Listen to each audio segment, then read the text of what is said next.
салом алейкум ҳамдиёрони азиз 24 январи соли 2024 ва мо ба шумо нишон медиҳам ки ҳамун мандаринҳое ки ҳамунҷо иқак мондагӣ бедона ва донадор камтара кумкуват камтара лай мондагӣ мо ба сатилчаҳо ҷой карда хокаша нақз карда сатилчада гирифташтем ки ҳамино айгаш баркунад.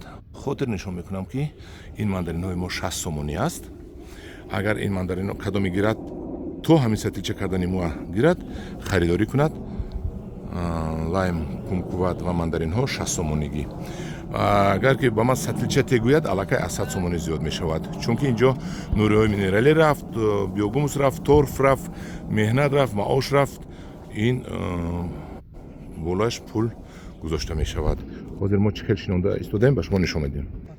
ман ҳаминора дар сатилҳо шинонда истодаем.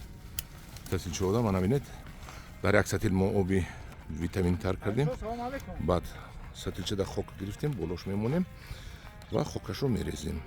ин хок чӣ дорад? ин хок 5 сатил хок аст. 5 сатил хок аст. 1 кило манавай амофос аст. Амофос сафед биогумус аст ва торф аст. торф мана ин мо торф гирифтем, як линча торф 600 сомонӣ гирифтам. ман биогумусҳоро 100 сомонӣ халтаашро харидам. сатилча харидем, пули кор додаштем ки ҳамин мандаринҳоро мо намонем хазон шавад ва шумо дастрас кунед. хотир нишон мекунам омада то сатилча кардани мо агиред 60 сомонӣ, баъде ки мо сатилча кардем аз 100 сомонӣ зиёд мешавад нархаш.